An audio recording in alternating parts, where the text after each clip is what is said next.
Hello everyone and welcome back to my channel. If you're new here, my name is Amy and I'm currently on a journey to repay 6 figures worth of student loan debt.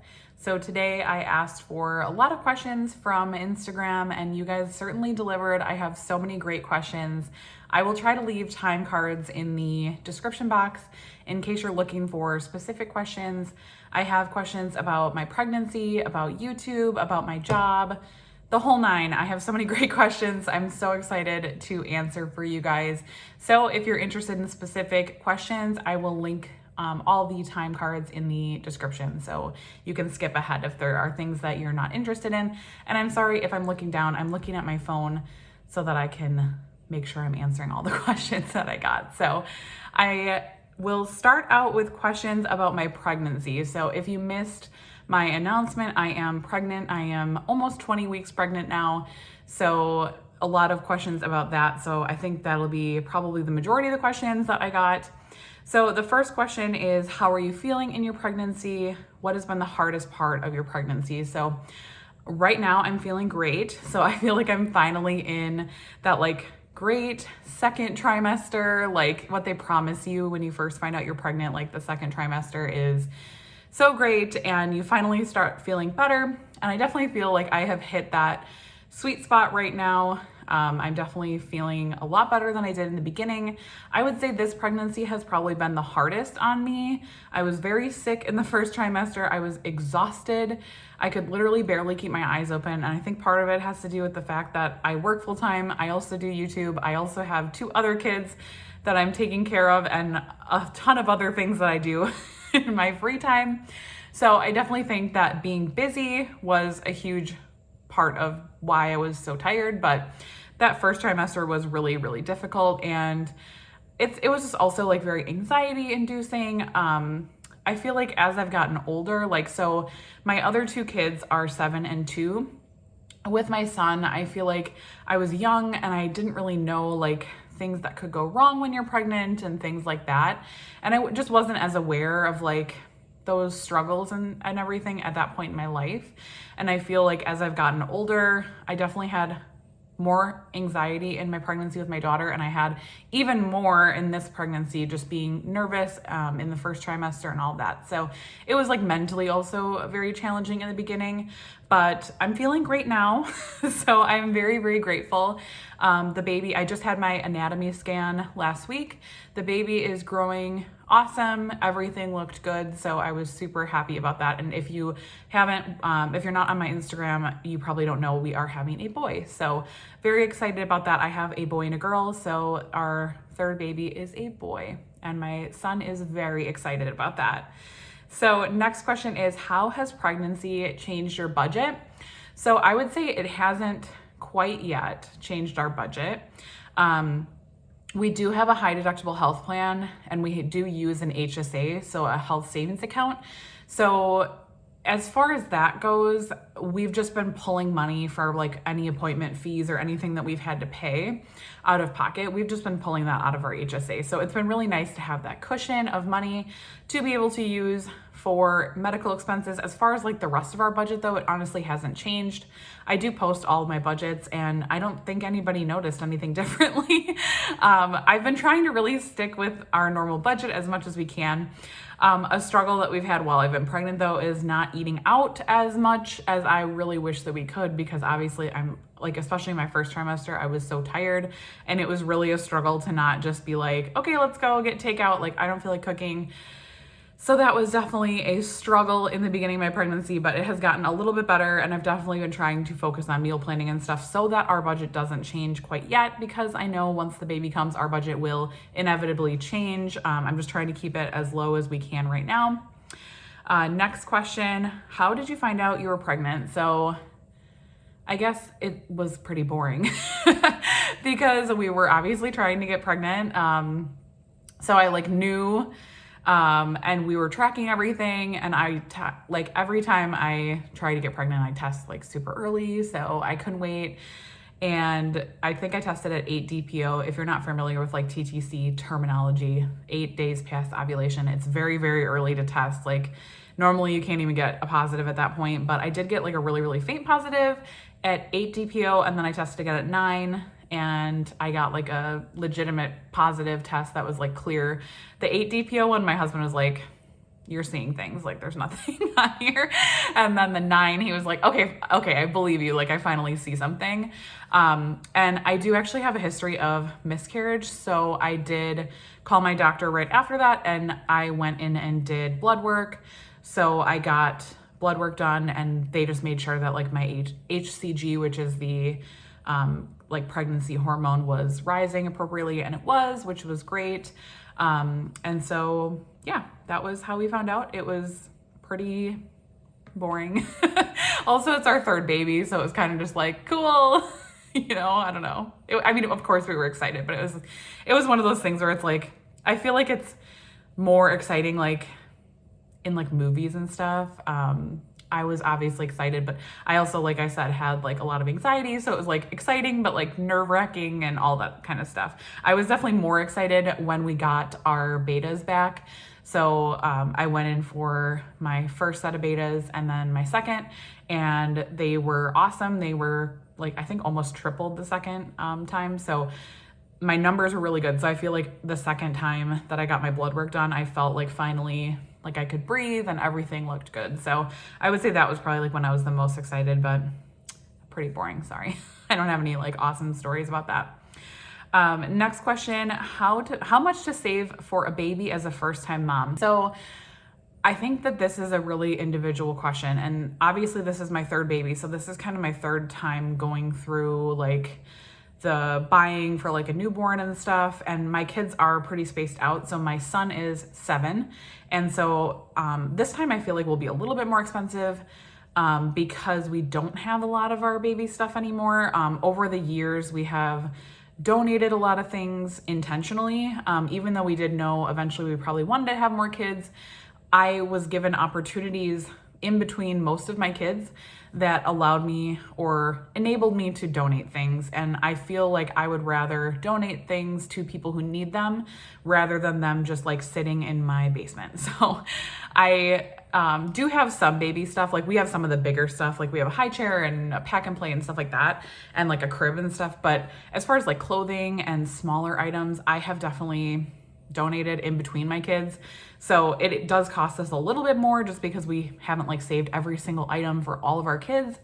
But honestly, that's just kind of what felt best for us in the moment. I would rather that those items benefit another mom who needs them than me who like, you know, for a while we were kind of tossed up if we wanted to have a 3rd baby. And I was like, I'm not going to save like every item. And then we end up not having a baby and then, you know, trying to get through all of it. Anyway, long story short, it kind of depends on how much stuff you feel like you need or want, and that's really dependent on you as well. Some people want like the really, really nice stroller, and some people are okay with like a middle range, and some people want to just get a cheap stroller, and all of those are completely valid options. It just kind of depends on where you're falling. If you prefer like having more items or more quality items, I would definitely recommend and this is what I've done with all of my kids, all 3 of my kids now, is make a registry. Always make a registry because you get discounts. And even if you're not having like a specific baby shower, like we only had a baby shower, or I only had a baby shower for my first son. With my daughter, we didn't have a baby shower. We won't for this one either. But make a registry. And then what I did was I put in an Excel document, or you could do it on paper or anything. Pick out the items on your registry that you know that you want or need, and then just have like a running total. And then you'll have kind of an idea of like a savings goal for that. Add a little bit because inevitably you will Amazon something to your house after you have this baby. Trust me. I've been there with both my other kids, and I'm sure I will do the same thing with this one. You will inevitably need something after you have your baby. So I would just build in a little bit of a buffer. So for example, if you make your spreadsheet and it's like, you know, $1,000 worth of baby items, definitely make that your savings goal. If it's 400, you know, blah, blah, blah. Also, depending on like if you're a first-time mom, a second-time mom, it kind of depends on like how much you have. So for us, it's less because we have like a stroller and a crib and a car seat and all the bigger like bulky items that tend to cost more money. And also I use that spreadsheet kind of to like just analyze like, you know, what do we really, really need, and like what could we get by without, or like, you know, wants and needs and things like that. So I can't really give you like a figure because it really just depends on like your, your style and how much you want to spend on certain things. But that is my biggest advice. Just sit down, make a registry, especially if you're a first-time mom and you're going to have a baby shower. It's so important to make a registry. And also just take advantage of all of the savings that you can get. I know Target specifically, I think it's 15%, and I think Amazon also is 15%. So once you're close to your due date, they'll send you a coupon for 15%, and then you can go do the remainder of your shopping and take advantage of that. I think that's just the best way to do it, especially because, it varies for everybody. Everybody's going to spend different amounts. And also, if you're a first-time mom, definitely factor in like furniture, if you'll need furniture, if you have furniture, that kind of thing. So definitely just take into account all the things that you feel like you need. I'm sure you probably don't need most of them, trust me.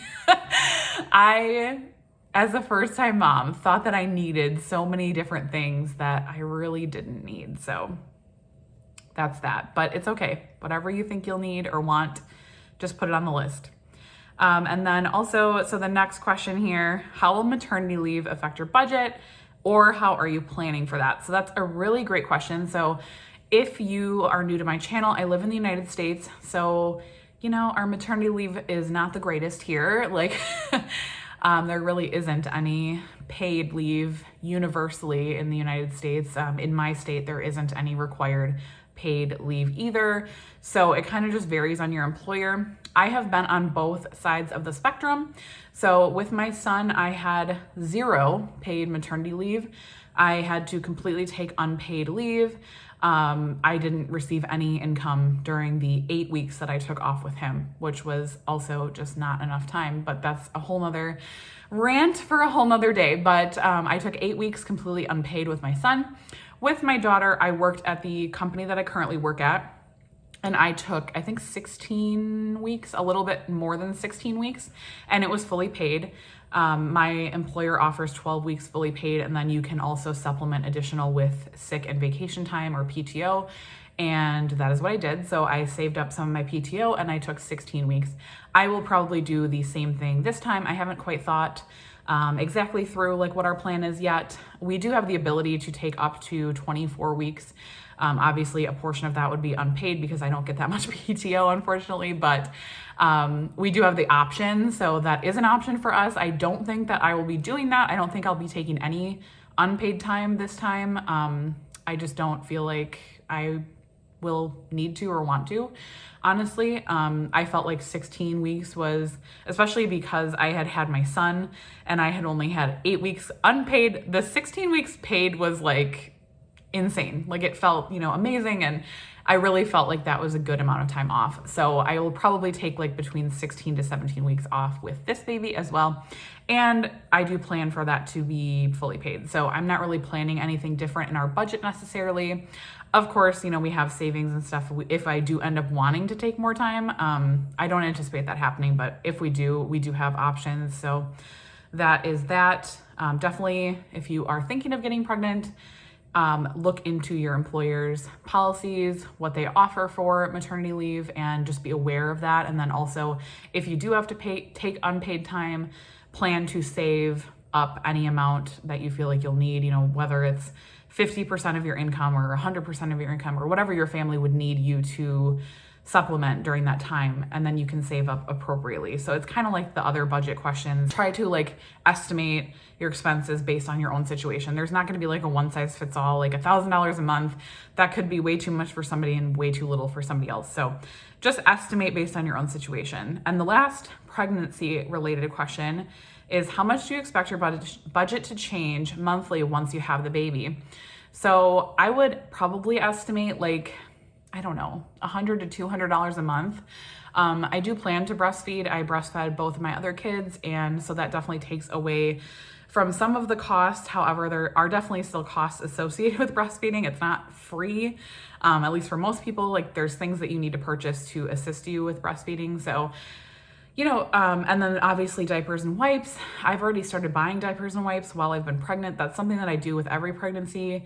As soon as I find out I'm pregnant, I kind of start just like putting, a pack of diapers or a thing of wipes on my grocery pickup orders, and that kind of just helps me have like a stockpile for when the baby's born. I wouldn't recommend buying like way too many because you don't know if, you know, your baby might only wear one size for like a month and then you might have way too many. And normally you can just exchange sizes and stuff, but I would just not like stockpile way too much. But I like to buy like a few boxes of each size, and then we just have a starting point, and it's not like such a budget buster immediately after we have the baby, and we're able to kind of just even out those costs a little bit. So I would expect our budget probably will increase like anywhere from like $50 to $150 a month.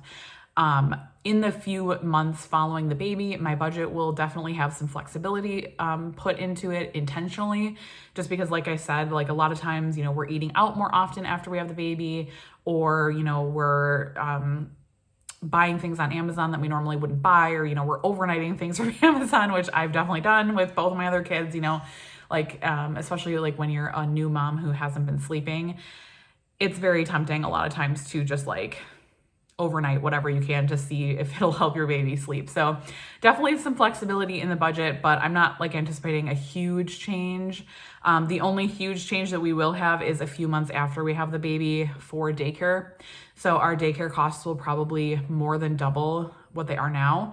So we will kind of work that out. I don't really know the complete daycare situation yet, just because I obviously haven't had the baby yet, and I don't know exactly when I'm going to be back from leave, and my husband will probably take a little bit of time off as well, so kind of figuring that out as we go, but that's not really something that I need to worry about until like the middle of next year, so that will just come with time, and you guys will definitely see my budgets. I am still going to be posting as much as I can. Obviously, I'll probably take a little bit of a break a few weeks after I have the baby, but I do plan to still film all of our budget and stuff. So check out those videos when they do come. Oh, and then the last question, sorry, I thought I was done with the pregnancy questions, but there's one more. Do you plan to have any more kids? So no, this is definitely our last baby. We were a little bit, so when we had my daughter in 2019, we were both kind of like, you know, I don't know, is this our last baby? And then once I had my daughter, I don't know, it was like an indescribable feeling after, like it was literally immediate. Like after I had her, I was like, I'm not done. Like, I don't feel done. I want one more. And I feel like I had always felt like that. But my pregnancy was a little bit rough. And so I feel like after I had her, then I was like, okay, I want another one. But a huge, and I don't think I've really talked about this on my channel much, but a huge reason why we restarted our journey in January of 2020 was because I knew I wanted a third baby, and I knew that our debt would prevent us from doing that.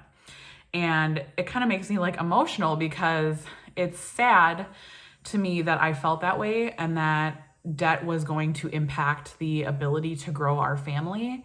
But it was just the truth. I mean, we had, you know, thousands of dollars in monthly minimum payments at that point for my student loans, and it just didn't feel like a reality for me.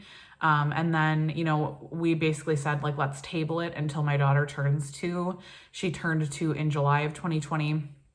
That was right after, or maybe right before. I think I paid off my private student loans in August, so it was like right before I paid off my private student loans, and I finally felt like we were on our way out of debt, and I finally felt like a relief from that. So, you know, we were like, you know, let's do it. Like, let's have another baby. You know, we feel finally like we have our finances under control. And I never wanted to bring another baby into our family if I didn't feel like we were financially secure. I think that's really important. Something to consider before you plan to have kids is just making sure that you're as financially secure as possible. And I definitely don't think that you need to wait till you're out of debt. I mean, obviously we have 2 kids and we had 2 kids before we even started or restarted on this journey. So I don't think that you need to be out of debt by any means to have a family, but it's definitely something that we were considering. And it was kind of like, okay, if we're gonna go for a third baby, I really want to make sure, like, before we have the baby, that we are in the best financial position that we could be in. And by far, right now, we are in the best financial position that we've ever been in. We are, you know, very close to being debt free. We're 80% of the way through our journey at this point, and we hope to possibly be debt-free before we even have this baby or shortly after. So I definitely feel like that was a good decision. And that was a huge motivator for me to restart this journey, because I was like, you know what? My debt is getting in the way of a lot of my personal and financial decisions. And I mean, I was like so worried when we bought our house that we were going to get denied because I had over $100,000 in debt. And I just remember when my husband and I were talking about buying our house, I was like, what if I am the reason that we can't buy this house? How does that make me feel? It makes me feel awful. Obviously, my husband has never made me feel like it's my fault. He is 100% like, this is our debt, and he's completely on board with everything. But like, it was me that was feeling that way, that it was my fault. Maybe we wouldn't be able to buy a house because I have so much debt. So it was just one of those things that was like a huge motivator for us to restart this journey. But this is definitely our last baby. We are definitely tapped out on kids after 3. My sister has 4 kids, and I love and adore all 4 of her kids. I just don't think that I could handle mentally, emotionally, physically, financially 4 kids. 3 is definitely good for us. And it's weird because like, I feel like when I was pregnant with my daughter, I didn't feel like I was done having kids the whole time. I kind of like knew in the back of my mind, like, I don't feel like this is it. I feel like our family's not complete. I feel like we, need one more. And now, like, that I'm pregnant with our 3rd baby, I genuinely feel like content with this being our last baby and like completing our family. And it just feels good to finally have like that closure of like, okay, like we're good. Next section are questions about debt. So my first question is, how do you stay motivated to pay off debt? So I don't. That is like just the question. The answer to the question is that I don't stay motivated. I stay disciplined and I stay consistent. So those are the 2 things that have been the biggest game changers in this journey versus previous journeys in the past. So if you're new to my channel, I have started and restarted debt-free journeys multiple times in the past at different points in my life.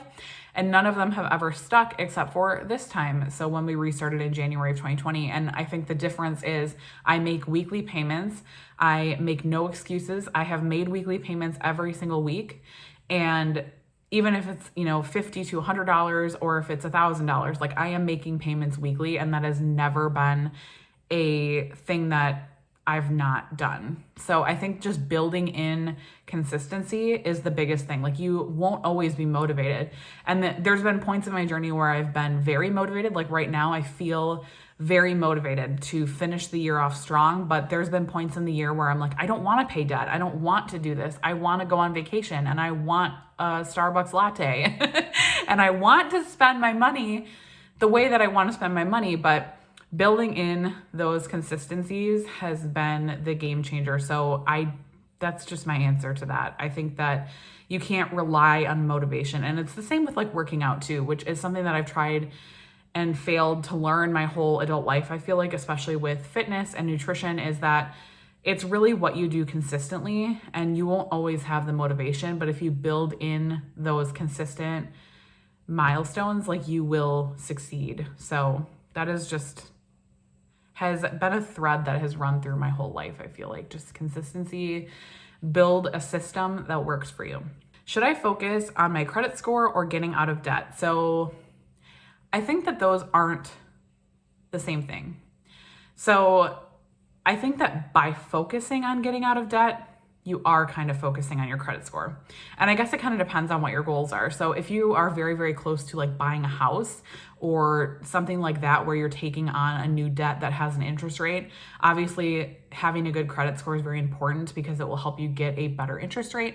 However, I don't really think that you need to choose one or that they necessarily are like mutually exclusive. I think that by getting out of debt, your credit score will improve typically. I know my credit score has significantly improved on this journey by making consistent payments on my debt. And I also think it's important to be aware too that like your debt or your credit score might drop once you pay off your debt. I know mine will, because my student loans are some of the oldest credit that I have. So my score will inevitably drop once I'm debt free, and I'm fine with that. Like, it is what it is. But I think that you can focus on both at one time, and they do go hand in hand in some ways. Cleaning up your credit and paying off debt are both awesome. So I don't think you need to choose one. If you have any more questions or want me to elaborate, let me know. Send me a DM on Instagram. I'm happy to explore that more with you. Next question is how to balance paying debt and still live life. So I love this question. I think that it's something that we've tried to balance as much as we can on this journey. And I think that it's something that's hard to do sometimes, especially when you are very involved in like the debt-free community on Instagram. I feel like while the debt-free community on Instagram can be an amazing place, and I absolutely love everyone on there, it can also be a place that can put a lot of pressure on you to meet certain goals and do certain things to get out of debt. And I think it's important to always remember that like there's more to life than debt, and debt is not like the evil and the devil, and like there's like, it's just, I don't know. I feel like sometimes we put too much focus on being debt free, and I am very guilty of that. Obviously, my whole channel and my whole Instagram is revolving around getting out of debt, and that is a huge goal that I have, but it's also not the only thing in my life that is important. My kids are important, my marriage is important, and I have other things in my life that are priorities. So it can be hard to balance them, but my biggest tip is build some flexibility in your budget. I love having a miscellaneous category in my budget because it allows me to say yes to more things to my kids. So if my son says, you know, hey, I got invited to this birthday party, you know, I need to get a gift for this birthday party. And, you know, it gives me the ability to say yes to things that I feel like if we had like a really, really strict budget, or we were, you know, gazelle intense or eating rice and beans, that we wouldn't be able to do. And that is like getting out of debt is not the most important thing to me in my life. And I think that it is to some people, and that's okay too, but it's not to me. And so the most important thing in my life is my kids and making sure that they have a healthy and happy childhood.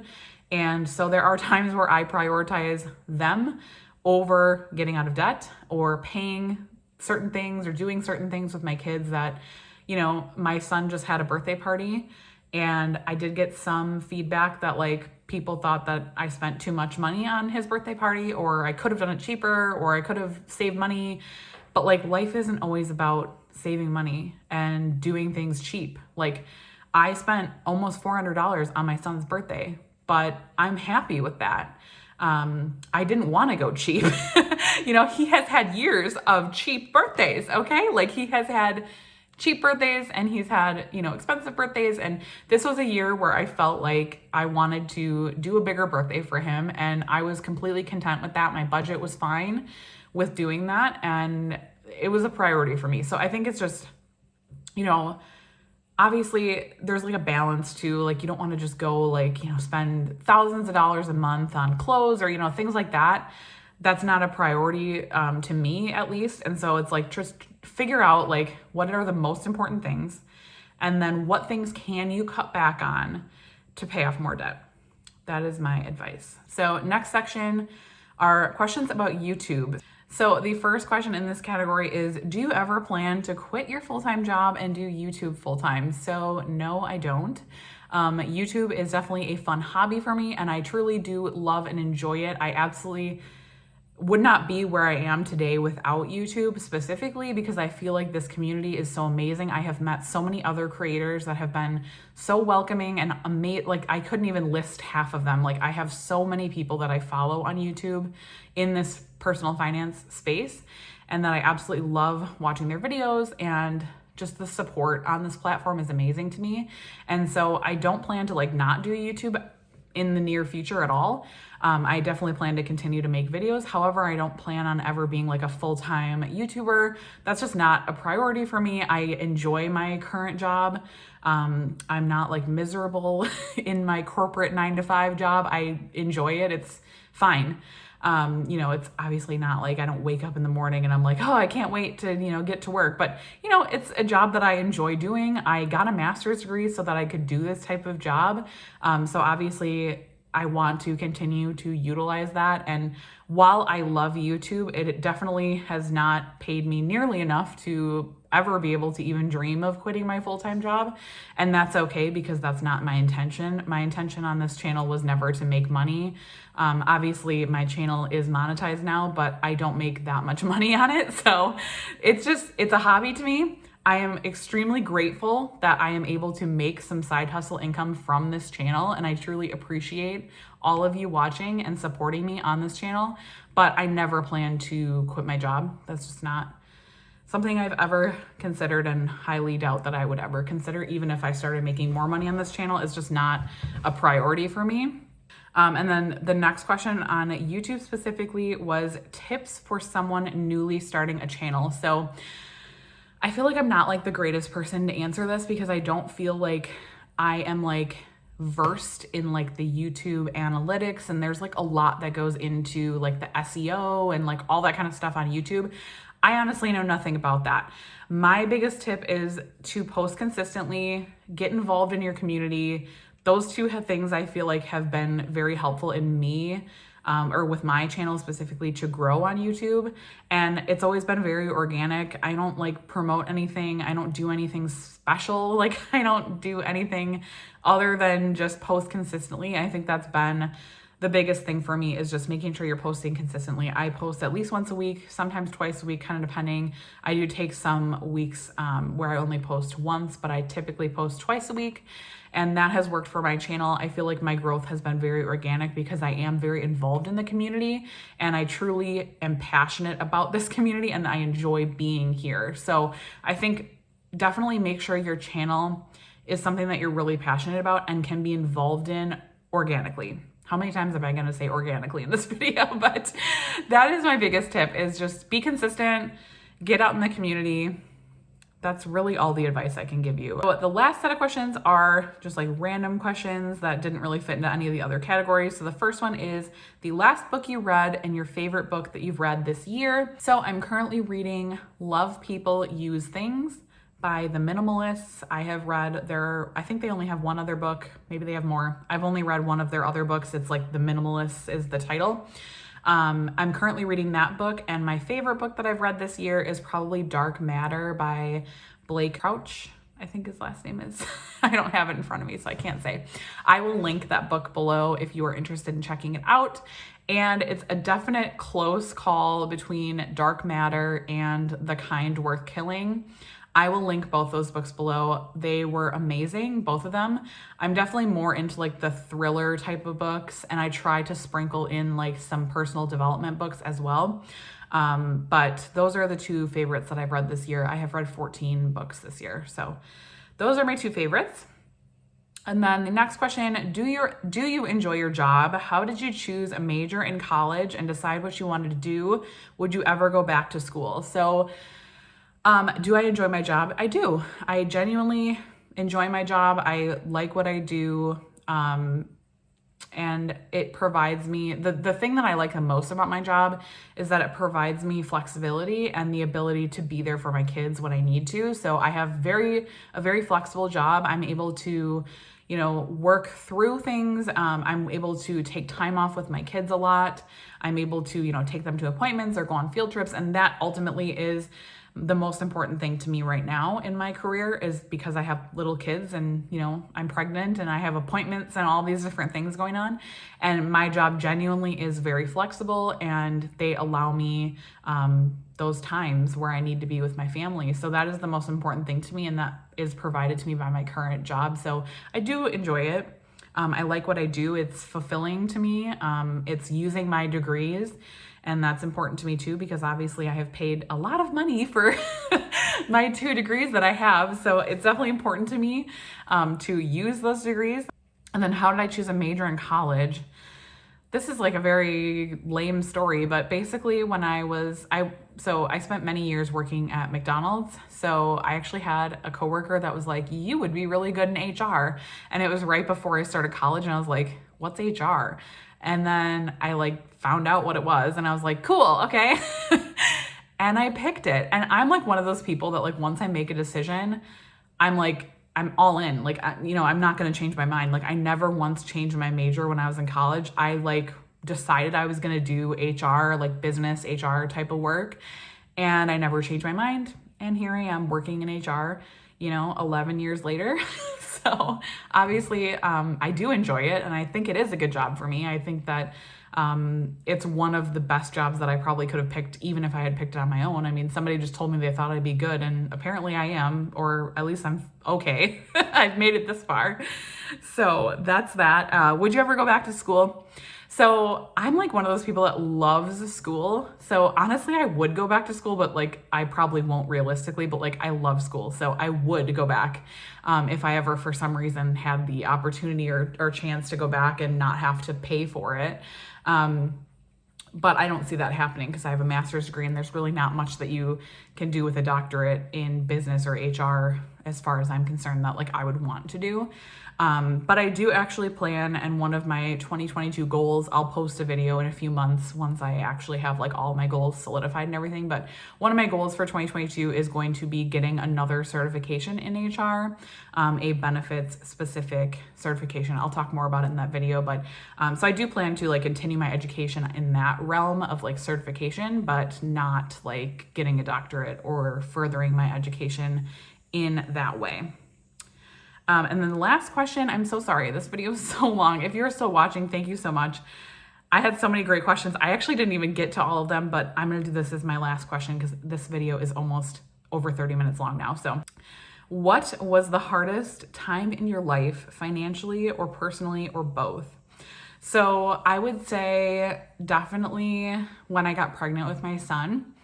So it was all of those. It was the hardest time emotionally, personally, professionally, financially, all of the above. I got unexpectedly pregnant with my son in 2014. And I was actually in my senior year of college when I got pregnant. And I was kind of like at one of those crossroads in life where you're like, well, what do I do? You know, I'm pregnant. I need to finish my degree, or I want to finish my degree. I was due in August, and I was set to graduate in December. So I knew that there would be some overlap of like, you know, being pregnant, having a baby, and then, you know, dealing with a newborn and like going back to school and all that stuff. And I was determined to finish my degree, and I did, you know, now looking back at it, but it was a very hard time in my life. I was making barely any money. I think in the year 2014, I made like $14,000 the whole year. Which now I'm like, what? I don't know. That was, I mean, I obviously also had to take some unpaid leave, which I talked about in the prior portion of the video, but it was really a tough time for me.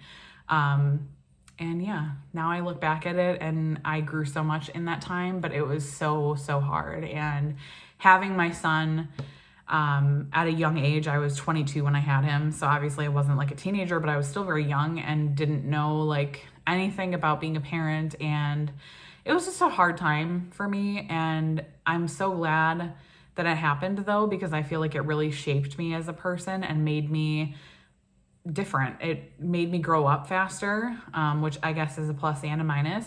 It made me, I got like some of the best grades in college that last year of college, because it was like, you know, oh my gosh, I'm bringing a child into this world and I need to get my stuff together and like, I need to get my life together. So I excelled in school. I graduated in December with my then, you know, 4-month-old baby.